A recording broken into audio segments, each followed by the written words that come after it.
Hello and welcome back to How It's Done. We are going on part 3 of our series here of questions that we are going over. Part 2 was questions 1 through 10. Today we're going to be going through 11 through 20 on 20 questions to evaluate the validity of a group or leader. And again, we have Mark with us, who's going to be speaking for our CG on his experience. And then we have Dennis, who's going to be speaking on his experience for the Worldwide Church of God. Thank you for joining me. Okay, so getting into it, question 11. Is there a leader who appears to be the ultimate authority or spokesperson? Are his or her views challenged by others? Must the leader's opinion be accepted without question? Dennis is just going to say yes and move on. I was going to say, would you like a short answer on that? Yes, yes, yes. Okay, Mark, your turn. Okay. David C. Pack, the Pastor General of the Restored Church of God, is the ultimate authority under Jesus Christ. According to him, he declared himself an apostle, which is the highest office, the highest human office in God's government. So yes, he is the ultimate authority for doctrine and biblical understanding and prophetic interpretation, even though you're supposed to let the Bible interpret itself, but not anymore. As far as his views being challenged by others, I know, and Dennis can speak to this, about the advisory council of elders that Herbert Armstrong had, that he would counsel with his ministers. Dave Pack used to have something like that. What he will do now is when he teaches something, he'll bring in the ministers into a ministerial Bible study and explain to them and have a discussion about what he's teaching. I've never sat in on one of those meetings, but I've heard from folks who were ministers who have left of what those meetings are actually like. And Dave may tell people that he wants to be challenged, or, poke a hole in this, or, what do you think? Study this and come back with questions. But he doesn't actually like to be challenged. And those men who have raised their hand or pointed things out in those meetings that were, quote unquote, challenging for him, got a talking to. And we're talking about ministers at headquarters being reprimanded by other ministers at headquarters for their question, their tone. They basically got in trouble too when they would challenge. And I heard one story recently about when Dave Pack wanted to do a silent poll, an anonymous poll of the men in the room on a 3x5 card, answer yes or no about something. And so he was going through the cards and got an answer he didn't like. And he spent his time and energy to trace down who was this person who did it. So it went from being I want to take an anonymous poll to, well, it's not so anonymous when he doesn't like the answer. And the men have learned over the years, people that are still friends of mine have said, eventually you just don't say anything. You sit there. And one minister was telling me he didn't even nod anymore. He has sat there like a wooden post because he knew he wouldn't react, he wouldn't respond, because if you react or respond in a way that's quote unquote challenging to the leader, you got in trouble for it. And so that in that way, no, you can't be challenged. And certainly as a lay member, you never, ever, ever, ever challenge anything. You can have questions, you can ask for clarity because you're confused and you don't understand. And if you come in with oh, gee whiz, I don't really understand this, can you please help me learn it kind of way, you might get more of an answer. But yes, with David C. Pack, you accept as a lay member what he says as if it were from the mouth of God. And he will even tell you things on God's authority, this is this. But then history has proven that that wasn't the case. And so then a reasonable person would say, well, when you said that under God's authority, was it really God's authority, or were you assuming God's authority, and therefore were you taking the Lord's name in vain, violating one of the 10 commandments? But if you bring any of that stuff, you're out the door. So David C. Pack does not invite challenge. And I don't know what happens in private conversations. I'm in my conversations with Bradford Schleifer, which 𝗪𝗃 will come into his office and just sit down and start talking about stuff. I know that Brad can nudge Dave a little this way and a little that way, but he never would openly challenge or say that's wrong. It's more about, well, have you considered this? Or I could see it that way, but what about this? And I don't understand. How would that comport with this verse? Or that, there's a way to gently, Brad knows how to talk to Dave like nobody on the face of the earth. He knows how to talk, how to give him just enough information. But no, there's no challenging. If you challenge, you're gone. If you're a minister, one minister was actually too challenging, what about this and what about that, that man got demoted and shipped out to the field as punishment. So speak out and get punished. Which is surprising, because that's exactly what happened to Dave. Dave was such a problem for the Worldwide Church of God. He got demoted. Of course, he's always resented that, but he got demoted from pastor and sent to New York City for a year or so to get straightened out, and that didn't work either. Dave projects that experience onto other people. That really destroyed him. One of the concepts, I'll just real short, neither Herbert Armstrong, Joseph Tkach, and especially 𝗪𝗃 have ever understood or would ever practice the concept of in the multitude of counsels there's safety. That's why all of this is so dangerous and so reckless.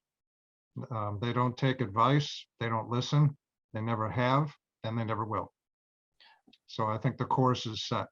I think that there is the appearance of counsel, a multitude of counsel, but when 𝗪𝗃 gets up and says all the ministers agree, well, over and over and over and over and over again, I understand what that means based on the minister who were there. If they don't raise their hand and say that's wrong, their silence is agreement. Well, Dave's council of elders, or whatever he calls it, it used to be 16, then it got whittled down.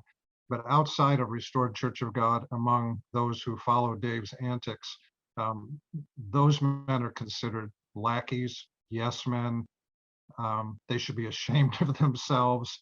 Speak up, but you're right. They won't last. But they are those the same men that, if they all got together, could, I guess the word I would use is dethrone him? You're talking every board of director on the corporation of the Restored Church of God is a minister. And yes, the men that are sitting in those Bible study meetings, and I don't know which ones are on the board of directors of the corporation of the Restored Church of God, if they had a quorum of votes, they could vote David C. Pack out of the corporate office of Restored Church of God. So they do have the power. I call them enablers. Those enablers have actually the power to, corporately speaking and legally, remove him from his corporate office in the Restored Church of God. I bet they don't. They haven't so far, but maybe after this weekend, they're considering it. Maybe that's it. Maybe they banished him. Yeah. Okay, question 12. What is the attitude of the followers towards the leader? Is devotion to the leader expected at all times? Is it excessive? Are there checks and balances to hold the leader accountable? I'm sorry. You can't keep a straight face with some of these, Don Blue. You're too close to it. Yes, no. Boy, Dennis, we're so glad we brought you along for your detailed analysis of these questions. I don't want people to get bored with too long an answer. I don't find it boring. I mean, we actually talked about adoration earlier in another question that wound up going there, and that actually is the part 12. The attitude towards, from the attitudes of the followers towards the leader is, oh, he's, God's chosen apostle. As far as David C. Pack is concerned, God chose him, and God is using him as the only vessel on the face of the earth through which God is working to explain Bible prophecy and leading the end time work. And that's a big deal. And people do venerate him. If you just check on this topic, if you check the characteristic of a cult leader, this is it. Yeah, Adoration. I mean, that's why I always thought, RCG is and it isn't. There's things that apply and things that don't. But when it comes to the leadership, absolutely. He's not a David Koresh type of person, but he is definitely somebody who demands adoration, but doesn't call it that. When you join the Restored Church of God and you take the classes for Ambassador Center, one of the classes you take is etiquette and protocol. That was given by a man who's no longer there. And basically it teaches you, and when you come to headquarters, you're trained on how to deal with Mr. Pack. They don't call it dealing, how to address Mr. Pack, whether you say hello in the hallway, you never shake his hand, you don't touch him, you don't get in his personal space unless he invites you, you don't initiate a hug, you let him initiate a hug. There's certain protocols because you're like the Queen of England. I mean, that's his office is higher than that. Yes. His David C. Pack's office as apostle is higher than the US president. And that's what we're taught and told when you come into Restored Church of God. So whatever you would do to a king, the Queen of England, or the President of the United States, you would be even more careful with David C. Pack. And believe me, if you don't, he won't let you know it directly. He will have his people let you know that you did it incorrectly. This is Dave's answer to "He that is greatest among you, let him be your servant." This is how Dave sees that scripture. Yeah, I don't think it's interpreted correctly, but I'm being sarcastic. I know. I'm capable of it. But I've watched I mean, at the feast every year when new members come into the Restored Church of God, they line up at the feast to be able to shake hands and meet Mr. Pack. And he likes to meet new people, new faces who are giving him more money. So why not? And they'll stay in line and they're all excited and happy to see him. And I remember, kind of when I was in that situation, I met him at the picnic, and he actually came up to me and spoke to me because I was the new face at headquarters at the time for the summer picnic. But I've watched people even who have been at headquarters for years, they all gather around. "Oh, sir, it's so exciting what you just said. Oh, it's so wonderful." And these are nice people doing that. And I was saying in my head, shut up. Don't encourage him. Don't do that. You're hurting people by encouraging this man and giving him the adoration. Now he says he doesn't meet me is because I won't be like, oh. You're not a member. You're not a member and you're a woman. Oh, I don't know about that, Dennis. That's a little sexist. How dare you? If you can't write a fat check, Don, you're not going to get much attention. So, but anyways, does so he yes, have monopoly money? There is no checks and balances. He's the ultimate authority, and he has enforcers around him to be the bad guys when needed. If he doesn't want to be the bad guy himself, if you're close enough to him where he feels comfortable enough to let you have it to your face, then he will do that. Otherwise, you'll get called into somebody else's office. Nowadays, I guess it would be Brad Schleifer's office, or maybe Ken Orrell too. Okay, question 13. I think we kind of touched this already, but is there more than one point of view presented? Are other points of view recognized? Are there other points of view seen as valid but different? I'm going to pull a Dennis and say no, no, and no. And I'm going to pull a Dennis and say, I agree, I agree, I agree. Okay, question 14. Is the group's philosophy original? If so, how can you tell? Does the leader claim to be the only person with this particular knowledge? That's a Dennis question, because it again, Dave Pack begins at Herbert Armstrong. Yeah, I mean, Herbert Armstrong, if he said it once, he said it 1,000 times. He would quote Paul in Galatians 1. He'd say, "The gospel that I preach was not given to me by any man, but I got it directly from Jesus Christ." And that's a real hint that this may not go well, because that's his way of saying, nobody tells me anything. I didn't consult. Well, even Paul says this. Peter, James, and John, apostles reputed to be apostles or pillars in the church. I learned nothing from them. I mean, Paul said that about Peter, James, and John in Galatians. Herbert Armstrong repeated that as if that was, I think that was the only thing he ever learned from the Apostle Paul, was how to take charge of his particular form of understanding. And, so yeah, it was unique to him. God gave it to him. He didn't get it from the Protestants. He didn't get it from the Catholics. He didn't borrow it from the Mormons, even though you can go back and look at church teaching and see where Herbert Armstrong did exactly that. He borrowed British Israelism from people that were already teaching it. He tweaked it. There's nothing comes out of a vacuum, even if they think it does.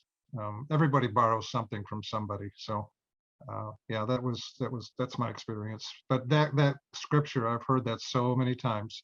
That the gospel that I preach, I did not get from any man, but directly from Jesus Christ. Well, that's the kind of thing, you can't prove that to begin with. That's dangerous. That's a very dangerous approach to, well, how can we prove that? Well, you can't. You got to trust me. And that's how Well, the if you church read it in the functions. Bible, you can trust it if you read it in the Bible, and that's what I did, and I'm sure that's what you did when you were in Worldwide. If Herbert Armstrong was saying the Sabbath is the seventh day, and you can prove in Genesis the Sabbath is the seventh day, that's him using the Bible as a teaching, not just that Jesus Christ whispered in his ear, even though he didn't hear anything. I'll bite my lip. Why? Why bite your lip? Just say This it, isn't Dennis. a theological discussion. Oh. Well, I mean, if we're talking about the group's philosophy original, I mean, Right. philosophy doesn't apply to what we're talking about. We have the Herbert W. Armstrong theology, which a lot of it I believed and still kind of go, I can't disprove that in the Bible. But the David C. Pack, the prophecy philosophy is a very different beast that Herbert Right. Armstrong, I think, learned from his mistakes and stopped letting people set dates or, Well, for some reason, Dave Peck decided that prophecy and picking out the day of Jesus' return was the one thing that he was going to focus on, as if he could ever get that right. And that's where he dropped everything that you said he dropped. Dave's main problem is he's totally focused on the wrong thing. If he claims to be an apostle, a pastor, even a teacher, he's totally off the rails on this topic, because the topic doesn't matter. I mean, you can find scripture in the Bible that says, look, no man knows the day or the hour, so keep moving, buddy. But Dave pretends he does. He pretends Dave is completely on the wrong topic to claim to be a minister of the gospel. This isn't the gospel. None of what Dave's teaching is the gospel. None of it. But the return of Christ is irrelevant. Could I add something to that? When it says, his philosophy, if either of them had original or particular knowledge, I think that from what I've seen, the David C. Pack playing off of what Armstrong did, he tried to make some things original, but really he just took what was already there and just kind of changed it, like he did with the books. For example, Common, okay, he tried bringing that into a fold, and pretty much no other cog does that. And then how he did with the, I guess you could say, British Israelism, where he made it to where, okay, if you're already interracial married, you can join the church, but if you're in the church and you're not, then that's where we have to draw the line. I think that he tried to make some things different, unique, but they're not. They're just, I think, prettied up. Okay. That's the same thing Herbert Armstrong did. He did borrow, the British Israelism thing. There was a book. He gave the impression he was original with that. I have friends that grew up in the church that said, oh, yeah, that was supposed to be original, until my dad found a copy of Joseph's Birthright and Judah's Scepter from the 1800s.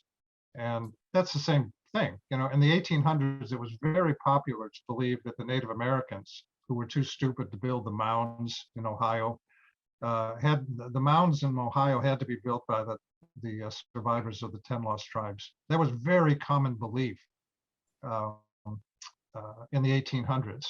That's why Joseph Smith was able to pull his Mormonism in the 1800s, because he could, they didn't have DNA, so he could say, oh, Native Americans are the lost 10 tribes. That was so common.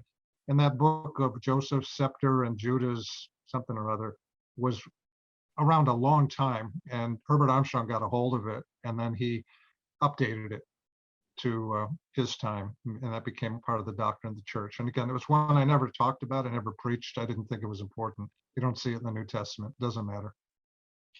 And then the final part of the question, does the leader claim to be the only person with this particular knowledge? That would be correct for Herbert Armstrong, who was, quote, the messenger to the sixth era, the Philadelphia Church of God.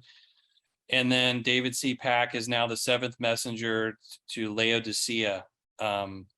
So yes, David C. Pack and Herbert Armstrong were the only authorities alive on the earth with this knowledge, and their church organizations were the only place that taught the whole, quote, the whole truth. Okay. Question 15. Is the group affiliated with other organizations? Which ones? Is that a stated relationship or is it real? How can you check that out? I'm tempted to say no. I have a straight face, but you. Worldwide, Herbert Armstrong, of course, he did extend the church out with his world travels. You know, the buying a gazillion-dollar jet, talking to the leaders of the world, all of which came to nothing. But that was his outreach to preach the gospel, but he cloaked it. You know, he would talk about a strong hand from somewhere. He wouldn't talk about Jesus to these leaders because that would offend them. So he used code talk. And in his mind, that was preaching the gospel, but just to people that you can't get them to reject you. You know, then later we find out that Herbert Armstrong made a sizable donation to the British royalty to have an interview or to be seen with the Queen and Prince Charles. And it's also reported that Prince Charles finally got a little tired of Herbert Armstrong kind of kissing up to the royal family and wanting to talk to him and all that, and told Herbert Armstrong that Prince Charles told Herbert Armstrong that he needed to learn his place. And that's a story that's been around for years. And see, because of British Israelism, Herbert Armstrong felt that, well, he wanted to be able to talk to the royals and get their take on it. And he was talking to the lost house of the tribes of Israel when he did that. And yeah, there's a lot of stories. A lot of money was paid behind the scenes for interviews and contact and access to world leaders that was never brought up until the state of California came along and said, what are you up to? What are you doing? And I'm sure the US government followed the trips of Herbert Armstrong because, you know, he was talking to Anwar Sadat, Ferdinand Marcos. So what are you talking about? What are you saying? So yeah, I'd almost be afraid to know what was really going on behind the scenes. And sometimes I find out, and again, I go into head shaking mode. How could I have been so stupid, you know? But yeah, Herbert Armstrong did a lot of that. That's the PR that we did. Local churches, no. Local church helping during a tornado, donating to the Red Cross, nope. That money can be better used to preach the gospel of the good news of the kingdom of God. Sometimes they tweak that a little bit. Sometimes a minister would be like, no, we're going to help. That's fine. But as a general policy, no, we're here to preach the gospel. We're not here to save the world. That's true for Restored Church of God, and the only association is that they are, quote, a continuation of Herbert W. Armstrong's ministry during the Worldwide Church of God. I would think the only reason Dave Pack doesn't have a Gulfstream 2 is he doesn't have any place to go. He doesn't want to go. He doesn't want to go. But they are RCG is part of the Chamber of Commerce. Smoke. That's an organization. And today happens to be Monday of their annual golf retreat. Maybe that's where Dave is. Yeah, I don't know. He wouldn't step. We're going to find out, though, because I have a friend who's attending that very event today. Okay, question 16. Do others in the same or other fields publish the leader's writings or point of view? Is the leader's work cited elsewhere? Where and what context? 𝗪𝗠𝗂𝗃's teachings and quotes are cited at exrcg.org and banned by HWA almost on a daily basis. If people want to read more about analysis of the writings and sayings of such people.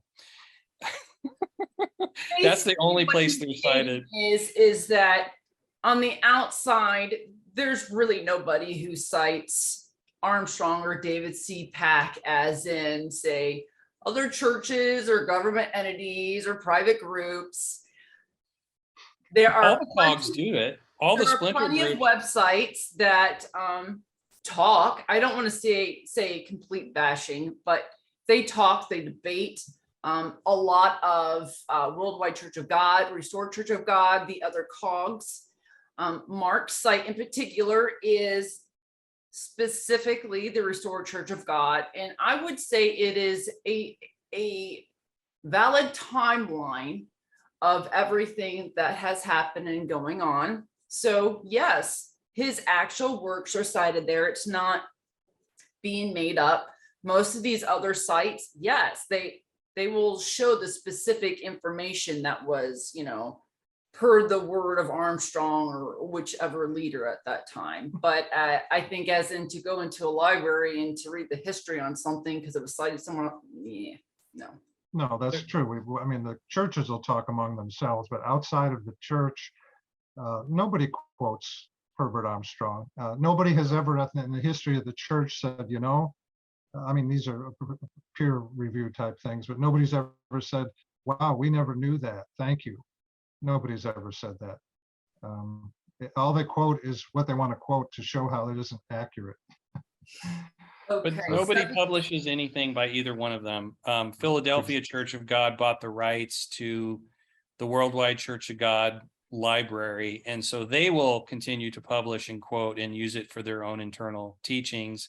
And the other the splinters like Cagua United and Living will sometimes, the ministers will, Mr. Armstrong used to preach, they'll invoke his name and say things, but as far as official teachings, they have their own material. Okay, 17. Have there been any media reports about the leaders or group? Have you read them? Are there any positive or negative? What is the group's comment about them? It's all negative. And I've heard it for 30 years. Mm-hmm. Well, I would say publications, yes, because, you know, throughout time, they've been in the newspaper, like the Restored Church of God, like their new building, the ribbon cutting. I mean, they've been in like the Akron Beacon Journal, the Trading Post, things like that. But as anything else massively positive, I haven't seen it. Now, Dennis, you did mention about in the 1970s, or was it 80s, that the Worldwide Church of God had the government come in. And so that was obviously published. But it wasn't good news for Yeah. the church. No, that was, I should have left back then. I mean, really, when in the history of religion have you heard a church put into a receivership by the government? That was a hint I overlooked because I thought, well, you know, persecution, that's how it's presented. Anything to question the church was considered persecution. The devil's attacking the church. But they got out of it. So what do you say, Dennis, to the people say, well, they were wrong about putting them into the receivership. They ended up getting out of it, so it's okay. Well, it came down to freedom of speech and blah, blah, blah. But the things revealed, you know, from that were legitimate, very legitimate. And there were a lot of, you know, the original charges against the church were brought by church members who were sick and tired of their money being used to fly all over the world and buy corporate jets and, you know, you name it. And what was being done with the money, you know, so, and of course they had a really good lawyer. Stanley Rader was a good lawyer. He went on 60 Minutes, you know, and I remember when he went on 60 Minutes, I left the house. I didn't want to watch it. Like, I was in such denial because I knew he wasn't going to end up doing really well. And later I approached him at a conference and I said, how did you feel about how you handled the 60-minute interview, which didn't go well for him in the church.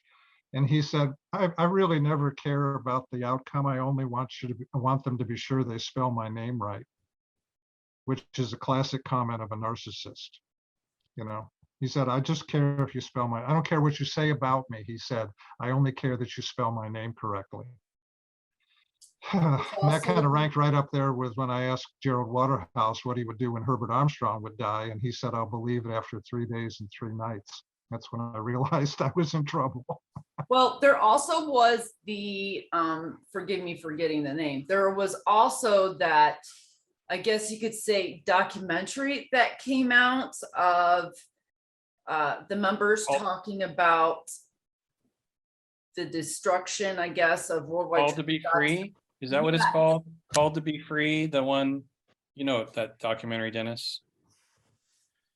The one that your buddy Joe was Joe part did, of. yeah. Well, I think I was out by the time that came out, you know. So, yeah, that was his. Came out, and then we also have recently the podcast called Worldwide, the Unchosen Church, that came out, and that was really good. That was, you know, several different people. Kevin Denny was in it. We heard from people from Worldwide Church of God and a few others. Again, there are tons of websites with blogs out there. As for media, I would not say worldwide much other than after everything that happened, but there was, for David C. Pack, some stuff that happened in regards to when he was in New York.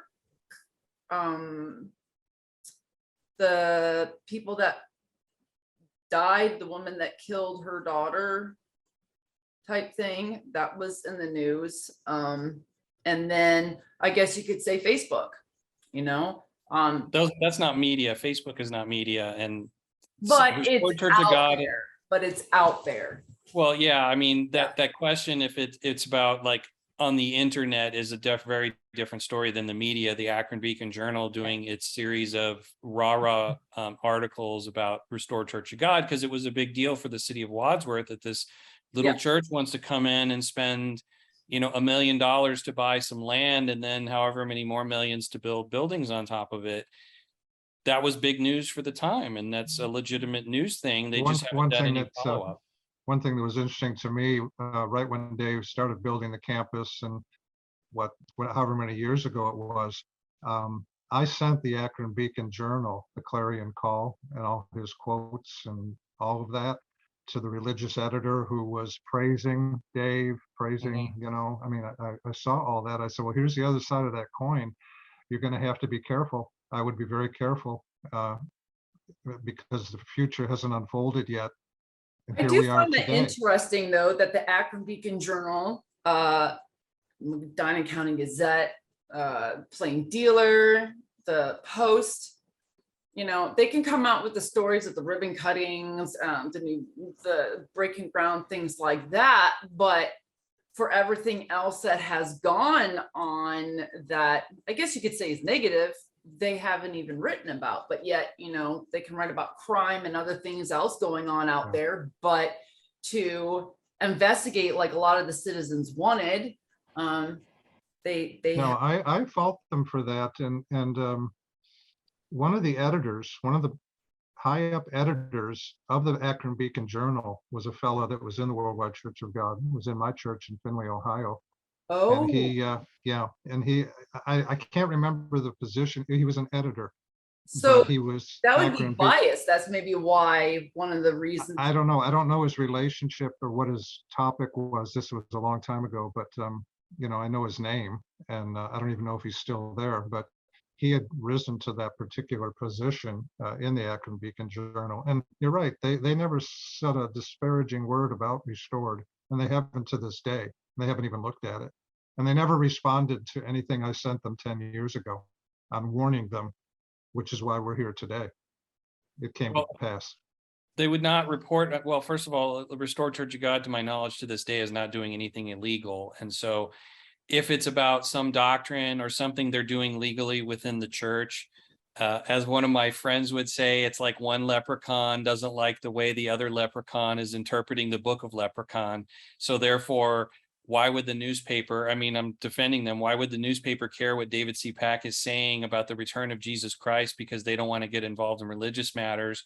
Nobody's like blatantly died because of it. They're not doing anything illegal, so there's no quote real news there for a media outlet, and that's why they can report on the What about ethical Yeah. and moral? yeah, they can report on here's here's common. You know, Right. the big one that I see and that, you know, I've talked to others about is the feeling of British Israelism being racist. I mean, what other church around is going to say, listen, you know, you cannot have interracial marriage, and oh, it's in the Bible. Like, who does that? they can do public interest articles on what if they did something on the Clarion Call. Here's a man who's telling his church Yes. people to sell their homes, to sell their second homes, to give it all, to break into their 401ks, to borrow money from the bank. I think one of Dave's classic quotes was in the Clarion Call that I don't think a bank would appreciate. He says, and you borrow the money and you do this and you send it to headquarters, and then we flee and you don't even have to pay it back. Don't you think a bank would like to know that that's his attitude? Borrow money, send it into the church, then we flee to Petra, and you never have to pay it back because Jesus comes back. That's reportable information. That's what he said when the campus was built. I remember being present in the room when he started talking about, we've got these 15-year balloon loans, but we won't be here in 15 years. And see, and that's illegal. That's deception. That's I don't know what the word is, but that's crazy, you know. But I mean, wouldn't a bank love to know that's his attitude? Borrow the money, you'll never have to pay it back because by then we'll flee. That's well, I think that's reportable to me. The reality is they're making their mortgage payments to the best of their ability right now. So as long as the bank is getting the check in the mail every month, they don't care. It's all religious talk. It's one leprechaun talking about his leprechaun beliefs, and they don't care. The media doesn't care until something happens or somebody dies. Well, that's when they'll say it has to come down to what happened with got Jim Jones's attention, was when the senators went down there to see what was going on and they murdered him. Well, maybe instead of constantly reporting on Deshaun Watson from the Cleveland Browns, whether he did or did not do what they're saying, there are other things out there. I personally feel that looking into the Restored Church of God, what the members are going through financially, the Clarion Call, that should be something. It also should be something as the fact of, you know, some of the teachings that are going on there, the beliefs, and the fact that he's saying he's the only one true church. I mean, whether you agree with it or not, that's something that you could just report on. And I'm kind of curious as to why no one has. I think it's reportable, you know, that you ask for more comments, send it in, and then you buy a $600,000 home on the property. I you know, do a little, hey, did that really happen? Is that what's going on? That's reportable, I think. I haven't confirmed that that's the case yet, Dennis. We're a couple days away from that. We will not give away that secret. Let's go on to question 18. Dennis already did. He spilled the beans. No, I'm sorry. I forget where. I forget that. Okay, Can I edit that out? What kind of commitment is expected in time, money, lifestyle changes? Well, when you're giving yourself to God's way, you're completely changing your entire life and who you are inside and out, top to bottom. And that's kind of a biblical teaching, that you're giving your life to Jesus Christ in God's way.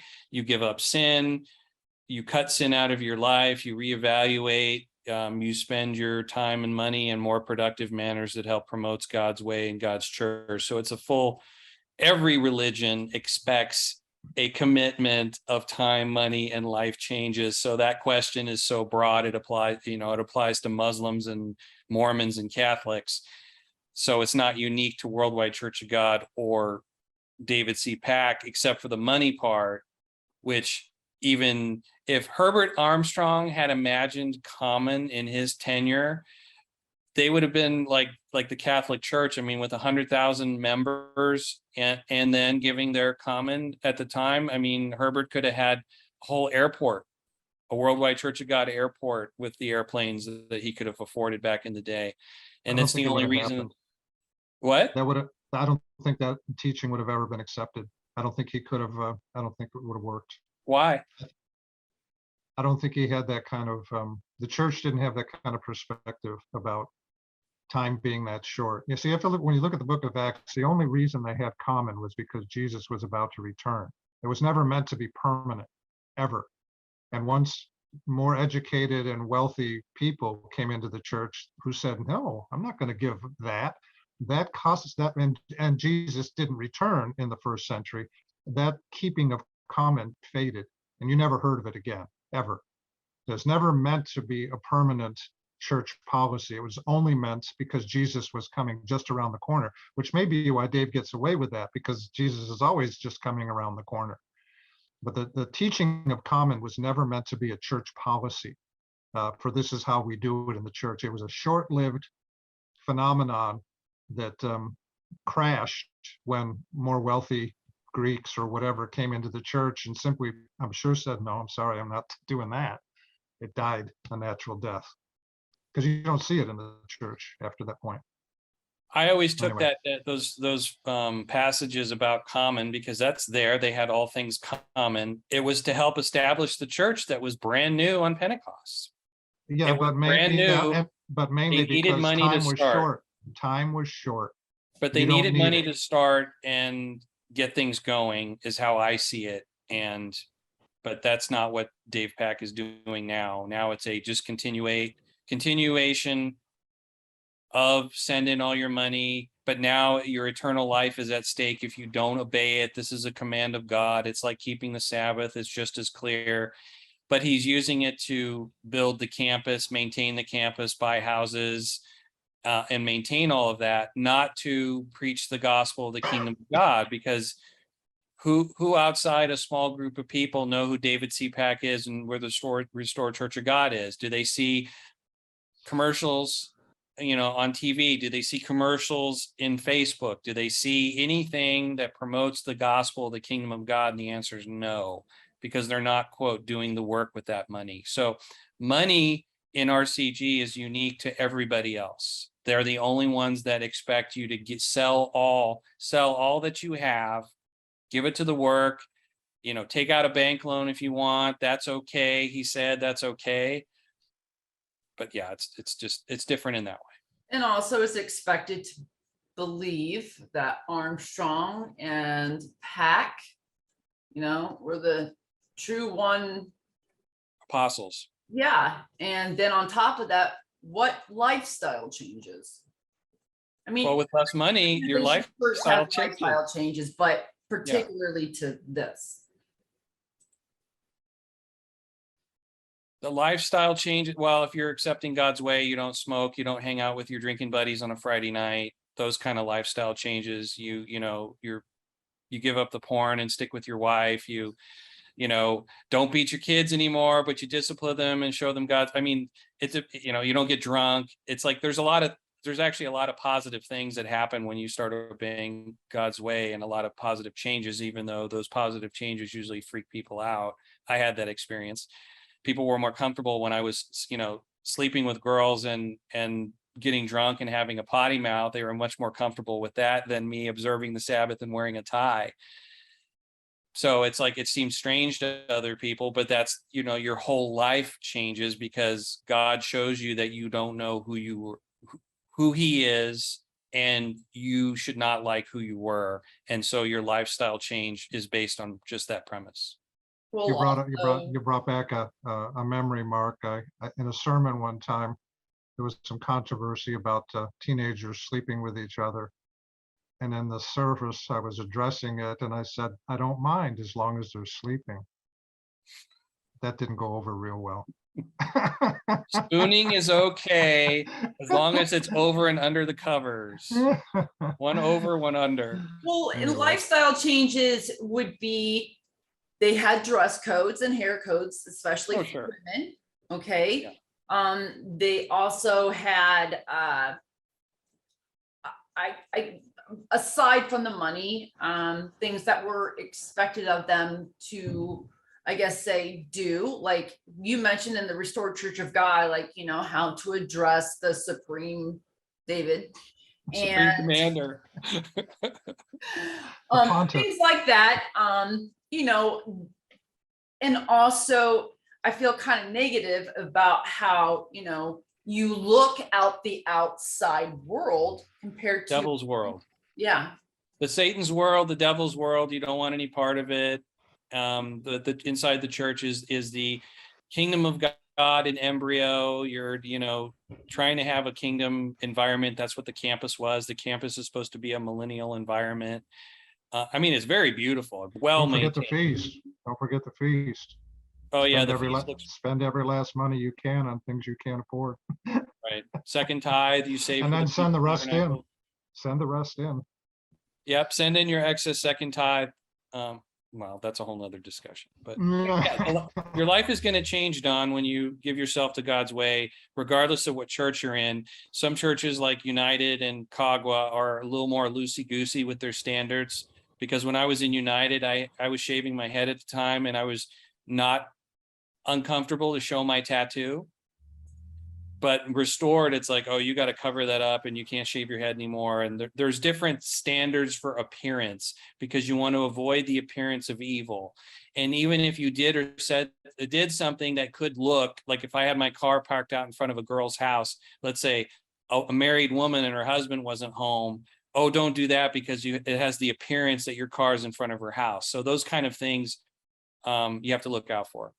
Well, I noticed that on the biography for Pack, he, you know, there's and you go into that website, there's a lot of talking about, you know, how to handle a marriage, all the stuff that entails it, and children. It's like he gave instructions for everything in life of what you're supposed to do. Yeah, and Dennis can talk about how wonderful. Well, we're jumping to number 20, by the way, but learning about sex through Herbert Armstrong and what I should do in a marriage, man, I couldn't wait to get my hands on that book. Oh my gosh, there are things I cannot tell you publicly. You'll tell me after. You better call me today. Ministerial conferences where the topic of what's acceptable in marriage sexually between a husband and a wife. I can't bring it up. Well, we'll go to 19. Does it appear that there are secrets? Is information restricted in any way? Is there some information that you are told must not be shared with outsiders? Is there information that you're told you can't get until you're a member of the group or reach a certain level? Yes. Not so much in my experience. Not with Worldwide. It was what it was. No, I mean, I was so out of the loop with the ministry. Maybe there was, but I wasn't in that loop. I didn't grow up in the church. I came from another church. And I've been told several times through those years as a minister, you're not on the inner group. You're just not. That's why I was told that's why I didn't get a retirement. You weren't on the inner circle. So yeah, to me, it didn't appear to be anything additional. If you join, you'll get like Scientology, you'll get the upgrade. The only upgrade you got was that you were told initially, the plain truth is free. We will never ask you for money. We will never call on you. We will never do anything until you come in the church. And then you will pay and pay and pay and pay, and we'll call on you whenever we need to. Mm-hmm. So that was a hook. It wasn't ultimately true. This is absolutely free. It's free as long as you don't join. Then you start to pay. Yeah. In Restored, I would say as time went on, I found it was more secretive than I originally understood. And that's probably because I was actually at headquarters here in Wadsworth, Ohio. As it depends on, every corporation has secrets. I mean, Amazon and all those companies, there's certain things that they. But people in the upper employees sign non-disclosure. Well, a lot of companies do that too. Again, I don't feel that that's uncorporate normalcy to one company does not want you to reveal their corporate secrets. Now, what the Restored Church of God considers, huh? But this is a church. I mean, Well, yeah, but they have systems. I mean, they have a website. They have like, certain software utilities and ways of doing things that are, I guess unique to them. That, first of all, I don't even have understanding of that stuff, so I couldn't divulge it even if I wanted to. Well, and one of the things, they do have secrets, especially Dave has secrets, like try finding out what his pay is, try finding out what they pay the ministers, try finding out how much they paid for this or that, or why they even bought it, we or who can't ever bought it. see the taxes that You can't see the taxes. In Worldwide Church of God, how much did you give Herbert Armstrong? And he would always claim, I only own 2 suits and I don't even have my own home. He lived in a gazillion-dollar home on Orange Grove Boulevard on the campus, free of charge, had a private jet. And as one person in the accounting department told me, he said, when Herbert went overseas, he had at least $30,000 cash in his pocket to spend any way he wanted. And he did spend it any way he wanted. And that was money from my family, my parents, many people, that was intended for the gospel, not renting a party boat to entertain people overseas, and that story's oft told, but try finding out I can't, to this day, cannot find out how much they sold the Ambassador College campus for. They won't tell you. They'll tell you, oh, well, we sold it and then we ran out of money. That's why we couldn't pay everybody for the retirement. We legally could only, that's what Jost Jr. told me. We could only pay the people we legally had to. We couldn't pay people that we couldn't legally pay. Well, how much did it sell for? No answer. I've never gotten an answer on that. And that you talk about prime property, Orange Grove Boulevard and Colorado Boulevard in Pasadena, California. My dorm, the dorm I virtually paid nothing to live in, has been restored back to its original apartments. It's $5,000 a month to live there. In that same place that I spent 4 years in, $5,000 a month. So anyway, that's a whole other topic, but I would say that you start asking financial questions and you're going to get stiff-armed. The secrets in the Restored Church of God aren't always just financial. I mean, yes, there are things like initially when the campus was being built, Dave Pack would get up to the lectern and announce, oh, we bought a new property here, we bought a new property there. And then after a while, I noticed those announcements stopped happening and then people weren't talking about it, because I would be, having fellowship one of the guys on the groundskeeping crew, and he'd say, oh yeah, we're clearing out this house. I'm like, wait, what house? We have the house? And suddenly find out, oh, we bought another house and we're renovating it. And it became the thing where people just didn't talk about it.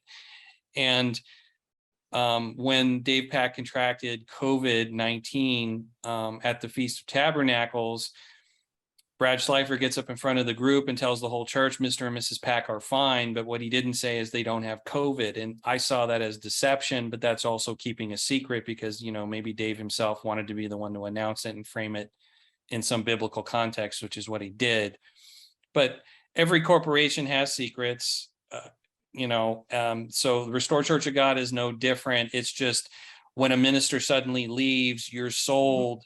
And it's not necessarily the secrets that I have problems with. It's the deception around the secret, that a minister is actually demoted secretly and shipped off to the field secretly because it's punishment. But it's presented to the congregation about what a wonderful opportunity for this man and his family to be able to go and help God's people out in the field like he's always wanted to do.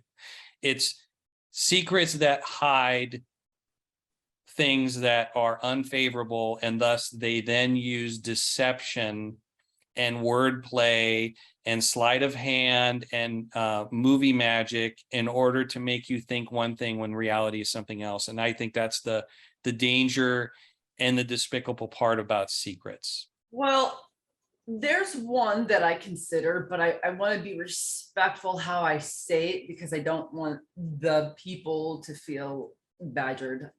But David Pack has a son getting married who's not with the church, but David's going out to marry him. If you're not in the church no more, You know what I mean? You're in you don't believe in it. Why would you go, the head, the Elijah, go and marry somebody? How is that okay? But if somebody else left the church, say you, and you're like, hey, can you marry me? Be like, no. Yeah, that flies in the face of Ken Orrell's recent sermon about how parents should kick out their 18-year-old kids when they don't want to attend anymore. So why isn't Dave Pack kicking out his, almost 50-year-old son and saying, I can't attend, I can't help you with this, I can't pray for your well-being, because Ken Orrell just told the whole church they're supposed to do that with their teenagers, and yet I'm going to go ahead and do it because you're my son and I'm the leader of the church. That's kind of hypocrisy that you're talking about. But yeah, that's a good question. Maybe I should ask that when I do the analysis of Ken Orrell's sermon that's going to come up pretty soon. I mean, because it's not like he says that he doesn't have to disclose where the money goes. So it's kind of like he doesn't really have to disclose why he's going out there to do the marriage, which, it's a son. Great it's a no-brainer. It's a son. He wants to do it. If it was somebody else, no, cannot do that. If one of the other ministers got asked to go marry somebody that used to be in the church that's no longer, nope, can't do it. So it's kind of like, why? They're just not talking about it. Secretive. Well, he announced to the whole church, and that's why I think it's kind of okay, even though it's a personal matter to discuss, because he announced to the church that he was going to officiate his son's wedding, this month. And that does raise up a good question, and I'm glad you brought that up, because the policy of the Restored Church of God when it comes to children has become more hardline. Teenage children, I want to be clear about that, adult teenage children, and yet he's making this decision to support his son who's not in the church. That's a good question. And the part that I get is, we will touch on this in a different episode on the other series, but the fear of leaving, and then those that leave, you're not supposed to be talking to them. I mean, because they're going to hell, whatever, like a fire. But yet he's going and making the exception. That's really double standard. And, for those that are in the church, why don't you question that? They do question it. They just can't say anything. Maybe you should, because that's not right. I think we just did. Yeah. And question 20, we kind of already went over, which is the last one. What are the attitudes towards relationships, sex, money, education, marriage, employment, non-members, the outside world? Does what you have observed match what they say? What are you expected to give up? I would just say send for your free booklet on any topic. They got booklets on all those topics. Yeah. Send for your free booklet. They don't even have to send for it. They can just download the PDF or read it right off the website. I come from a different time. You're a different era, Dennis. Yeah, I'm a booklet guy. Now, I would like to mention that these questions did come from the first episode from the same place. And excuse me if I pronounce this wrong. It's Dr. Janya Laylich. You can spell it. Just spell it for them and they'll Google it. J-A, and then last name L-A-L-I-C-H. And I will attach the link. She is the one that wrote that. We did not. Is an international authority on cults. She has dedicated her life to researching cults and coercion and helping others, survivors, recover. She has a lot of information on her website. We're going to start compiling a list that will have a Google Doc links for you on all the things that we've talked about for you to go to and to read up on your own. Now, for the both of you, since we've gone through 1 through 20, overall, for each of you, from Armstrong to David C. Pack, it's 20 questions to evaluate the validity of a group or leader. Are either one valid? Well, they're valid in their own house. They're valid among their own people because those are the people that accept them. Dave Pack declares, and Herbert Armstrong declared himself an apostle.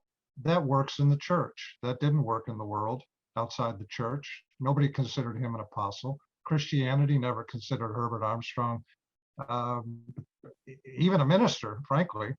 He was just Herbert Armstrong doing his thing, you know. So their leadership is valid in-house and certainly in the delusional thinking that they individually possessed and continue to possess. So that's about the best I can do. I don't think any of this is going to end well. That's just my ultimate answer. This kind of leadership, in quotation marks, cannot end well.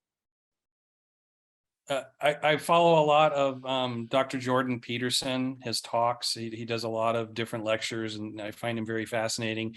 And he's talked about how oppressive regimes do not survive, and leaders who govern by strength and fear always fail throughout history.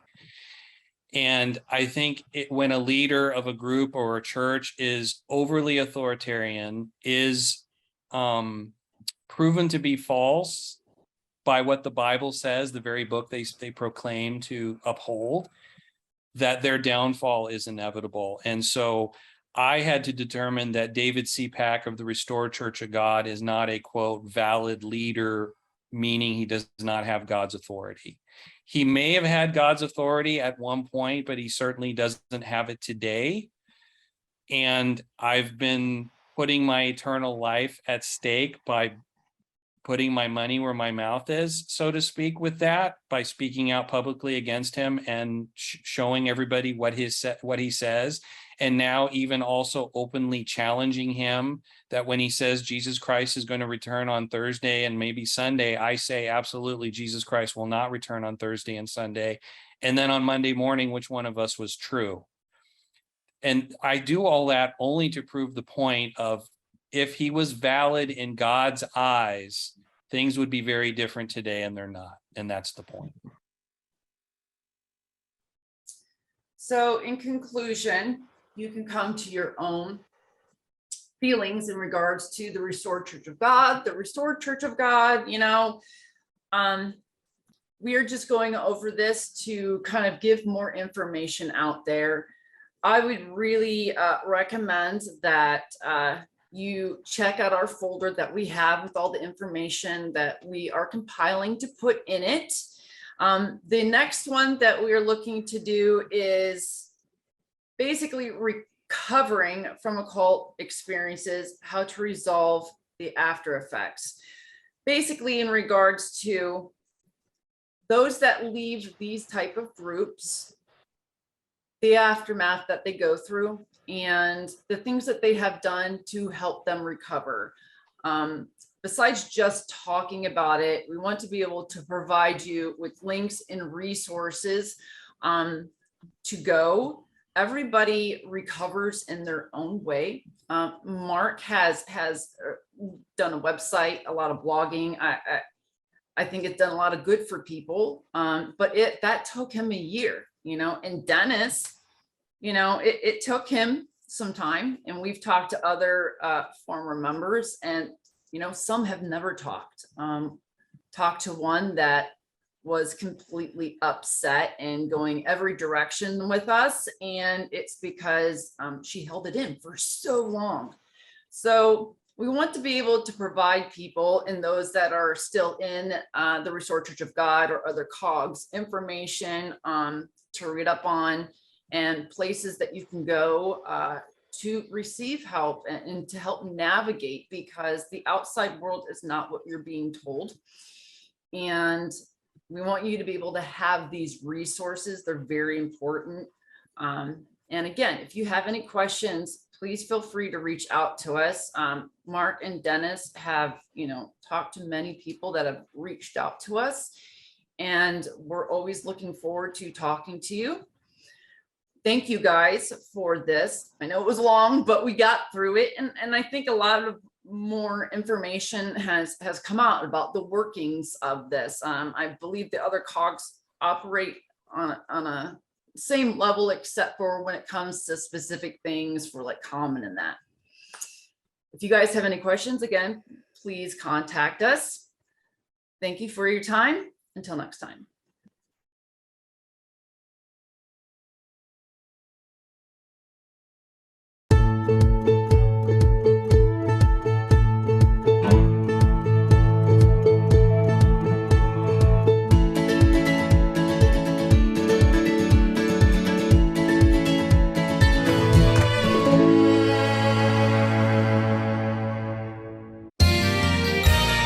You are watching WCTV, Wadsworth Community Television.